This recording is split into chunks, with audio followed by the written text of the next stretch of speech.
What up YouTube, it's your boy ProfessorStix and I'm back again with another Call of Duty Warzone video. Today we're going to be comparing the AK74u and the Modern Warfare MP5. We'll be comparing the stats, comparing the recoil pattern, and I'll be sharing with you the best attachments. We're going to find out which SMG is the best for close range action. If this is your first time here, make sure you hit that subscribe button. I make Warzone tips and tricks videos and I compare the best weapons in Warzone. Let's get into it. Now, when we're looking at the weapon stats, the AK74u has an ADS speed of 215 milliseconds compared to the MP5, which has an ADS speed of 200 milliseconds.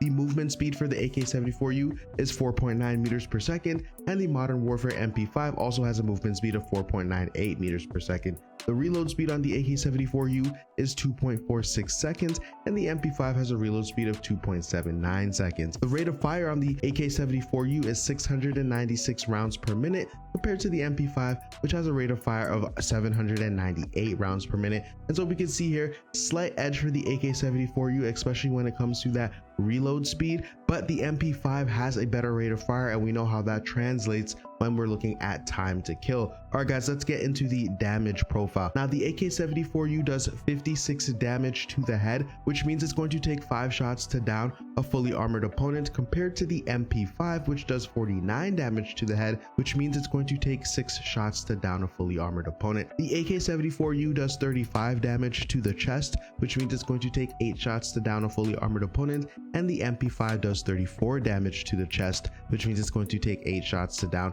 a fully armored opponent. Now, it's important to keep in mind that the AK74u does have a damage fall off at 13.5 meters, and the MP5 has a damage fall off at 9.5 meters. Now let's take a look at the time to kill. If you hit all of your headshots, you are going to down a fully armored opponent with the AK74u in 345 milliseconds compared to the MP5, which does that in 376 milliseconds. The AK74u is going to down a fully armored opponent if you're hitting all your chest shots in 603 milliseconds, whereas the MP5 is going to do that in 526 milliseconds.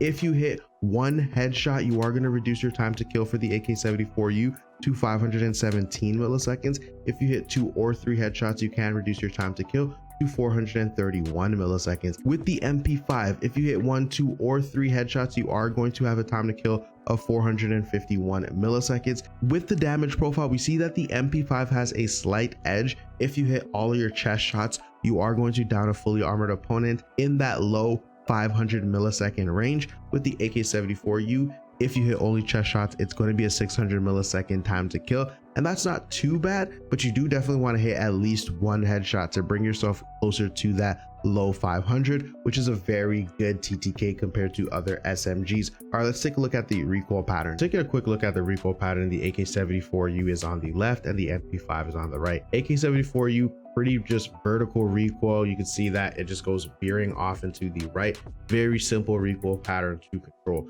The MP5, you're probably used to it from previous seasons. Everybody has used the MP5 at one point.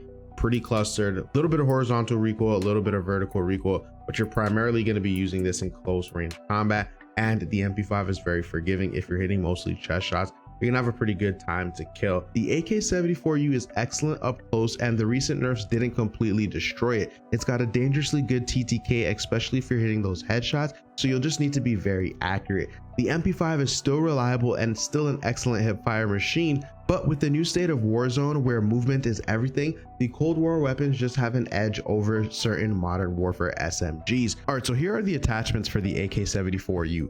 You're going to want to go with the sound suppressor. This is going to give you increased ADS speed, increased bullet velocity, increase to your sprint to fire time, and also you're going to get that sound suppression. You are going to get a hit on effective damage range, but we're going to be using this primarily for close range combat. Additionally, when you put on the task force barrel, you are going to get a little bit of effective damage range back, increased bullet velocity again, and that strafe speed. You do get a hit to your vertical and horizontal recoil control, but not to worry, because we're going to put the Spetsnaz grip, which is going to give us back that vertical and horizontal recoil control. And keep in mind, we are going to be using this for primarily close range combat, so recoil is not a whole big deal, especially if you're within that first 10 meters of a gunfight. Now we're going to put on the Spetsnaz 50 round drum mag, and the KGB skeletal stock. This is going to give you increased ADS, firing move speed, aim walking move speed, and that sprint to fire. For the MP5 standard build, we want to use the MP5 for what it's really good at, which is hip firing. You're going to want to go with the monolithic integral suppressor,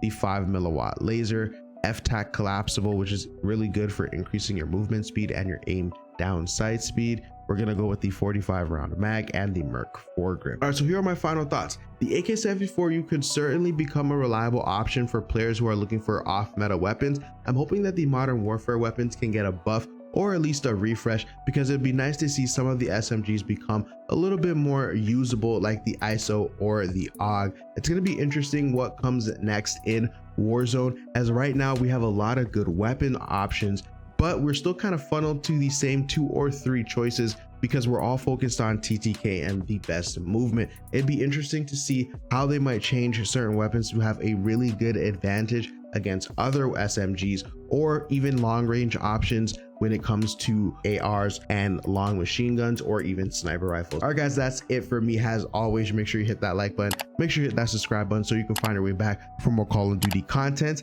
I will see you guys on the next one. Peace.